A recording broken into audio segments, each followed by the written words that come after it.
Praise the lord. ક્રિસ્મોલ ભાઈએ તથા બહેનો, દિવ્ય દયાના દિવ્ય સંદેશમાં તમારું સ્વાગત છે. જાન્યુઆરી 10મી તારીખ. આ સંદેશ સાંભળનાર તમારા સૌ માટે અને તમારા પરિવારજનો માટે વિશે પ્રાર્થના કરું છું. પ્રાર્થના કરીએ. હે પ્રેમાળ પિતા, આજના દિવસ માટે તમારો ભાર માની તમારી સુધી તમારી આરાધના કરીએ છીએ અને ખાસ કરીને આ તમારા દિવ્ય દયાના સંદેશા સાંભળનાર તમારા સંતાનોને એક એકને તમે સ્પર્શ કરવાની કૃપા કરો.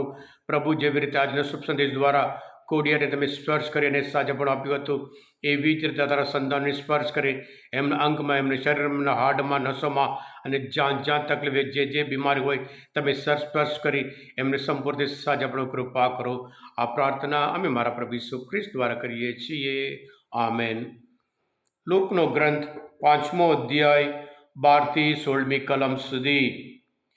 એકવાર યીશુ કોઈ શહેરમાં હતા ત્યારે એવું બન્યું કે આખે શરીર કોઢ થયેલો એક માણસ ત્યાં આવી ચડ્યો. યીશુને જોતાં જ સાષ્ટાંગ પ્રણામ કરીને તેણે તેમને આજીજી કરીને કહ્યું, પ્રભુ, આપ જો ઈચ્છો તો મને સાજો કરી શકો એમ છો. યીશુએ હાથ લંબાવીને તેને સ્પર્શ કરીને કહ્યું, હું તો ઈચ્છું છું તું સાજો થા. અને તે ક્ષણે તેનો કોઢ મટી ગયો. અને ઈસુએ તેને કોઈને પણ કહેવાની મના ફરમાવીને કહ્યું, પણ જઈને પુરોહિતોને તારું શરીર બતાવજે અને સાજા થવા બદલ મોશેએ ફરમાવ્યા પ્રમાણે નૈવેદ્ય ધરાવજે. એ એમને માટે પુરાવા રૂપ બની જશે. છતાં ઈસુની ખ્યાતિ તો ઉલટી વધારે ને વધારે ફેલાતી ગઈ અને લોકોના ટોળે ટોળા તેમને સાંભળવા અને રોગમાંથી સાજા થવા એકઠા થવા લાગ્યા. પણ યીશુ અવારનવાર એકાંતમાં ચાલ્યા જતા અને પ્રાર્થના કરતા. આ પ્રભુની વાણી છે, તે આપણો આધાર છે. ખ્રિસ્તમાં ભાઈ બહેનો, કોઢ પ્રભુ ઈસુના સમયમાં એક ભયંકર બીમારી. સમાજમાં એવા લોકો રહી શકે નહીં, ઘરમાં રહી શકે નહીં, પણ ગામ બહાર તેઓ રખડવાનું છે. અને લોકો એવું માનતા હતા એમના પાપના લીધે ઈશ્વરે આ સજા કરી છે. એટલે આ લોકો દરેક રીતે, શારીરિક રીતે, માનસિક રીતે, આધ્યાત્મિક રીતે બહુ દુઃખી થયા હતા. વર્ષો પહેલાં આપણા દેશમાં પણ ઘણી બધી જગ્યાએ લેપ્રસી કોલોની કરીને અલગ અલગ જગ્યાએ એ કોલોની હતી. અત્યારે સરકારના દવા દ્વારા લેપ્રસી સંપૂર્ણ રીતે દૂર કરવામાં આવ્યું છે.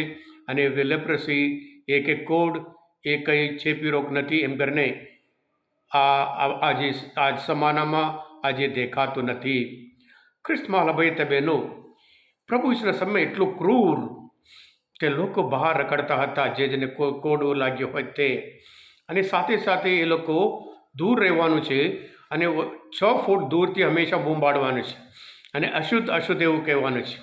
અને કોઢમાંથી મુક્ત થવું બિલકુલ અશક્ય છે.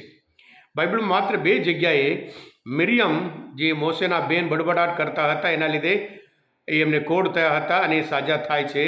અને એવી જ રીતે નામાન, જે જનરલ હતો, એ પણ સાજા થઈ જાય છે પૈગંબર એલિયાના સમયમાં.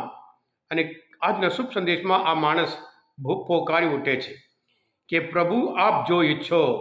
ખ્રિસ્તમાં ભાઈ બહેનો, આ બીમારીમાંથી મુક્ત થવા માટે એ પોતે કબૂલ કરે છે એનામાં એના શરીરમાં કોઢ છે.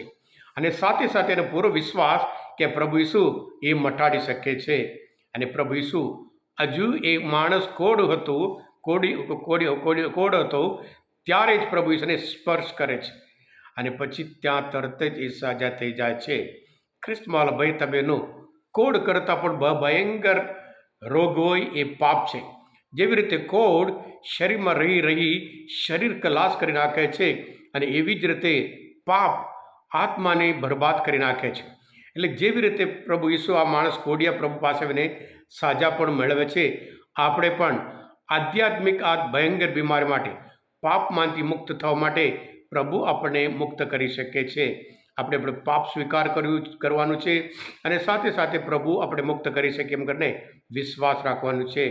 સાથે સાથે શુભ સંદેશ આપણે બધાને સ્પષ્ટ સંદેશ આપે છે કે પ્રભુને કશો અશક્ય નથી. ગમે તે પ્રોબ્લેમ હોય, ગમે તે બીમારી હોય, ગમે તે રોગ હોય, સર્વ રોગ મટાડનાર એ પ્રભુ ઈસુ ખ્રિસ્ત છે. હા ક્રિસ્મવાલા ભાઈ હતા બહેનો, આજના શુભ સંદેશ આ મનન ચિંતન શાસ્ત્ર પર સમજવા માટે પ્રભુ વિશેને ઓળખવા માટે મદદરૂપ થયા હોય. તમે પોતે દિવ્ય ધ્યાન દિવ્ય સંદેશ સબસ્ક્રાઈબ કરજો અને બીજા માટે પણ ફોરવર્ડ કરજો, કારણ તમે બધા આશીર્વાદિત છો, અભિષિક્ત છો. પ્રભુ યીશુ, હું તમારામાં વિશ્વાસ રાખું છું.